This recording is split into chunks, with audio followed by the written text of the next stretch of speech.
ഒരു ബിഗിനർ സ്റ്റിച്ചിങ്ങിന് എന്തൊക്കെയാണ് ആവശ്യം എന്ന് നമുക്ക് പലപ്പോഴും തോന്നിയിട്ടുള്ളതാണ് അല്ലേ.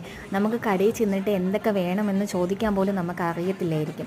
അങ്ങനെയുള്ളവർക്ക് പറ്റിയിട്ടുള്ളൊരു അടിപൊളി വീഡിയോ ആണ് കേട്ടോ ഇത് ഇത്രയും കൂടി മീഷോയിൽ നിന്ന് മേടിച്ചിട്ടുള്ളതിന് 200-നാണ് മേടിച്ചിട്ടുള്ളത്. ആദ്യം ഒരു ടേപ്പുണ്ട്, പിന്നെ ഒരു കുഞ്ഞ് കത്രികയുണ്ട്. ബിഗിനറിനൊക്കെ ഈ ഒരു കുഞ്ഞ് കത്രിക മതി കേട്ടോ. കട്ടിങ്ങിനൊക്കെയാണ് നമ്മൾ വലിയ കത്രിക എടുക്കുന്നത്.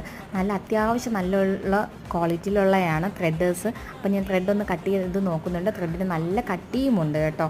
പിന്നെ അതുപോലെ തന്നെ ഈ ഒരു നീഡിൽ അത്യാവശ്യമാണ്. നമുക്ക് സ്റ്റിച്ചൊക്കെ പെട്ടെന്ന് ഇളക്കാം കേട്ടോ. നല്ല മൂർച്ചയുണ്ട്. പിന്നെ ഒരു നീഡിലിൻ്റെ ചുറ്റും 5 ബോബിനാണ് വരുന്നത്. ലാസ്റ്റത്തെ എന്താണെന്ന് എനിക്ക് മനസ്സിലായില്ല. അറിയാമെന്നുള്ളവരൊന്ന് കമൻറ്റ് ചെയ്യും. പിന്നെ അത്യാവശ്യം നല്ല എല്ലാ കളറിലും ത്രെഡേഴ്സ് ഉണ്ട്. അത് ഓരോ കളറിലും 4 കളറിലും ത്രെഡേഴ്സ് 4 എണ്ണം വെച്ചിട്ടാണ് കേട്ടോ വരുന്നത്. അപ്പം ബിഗിനറിന് പറ്റിയിട്ടുള്ളൊരു അടിപൊളി ഒരു സ്റ്റിച്ചിങ്ങിൻ്റെ ഒരു സെറ്റാണിത്.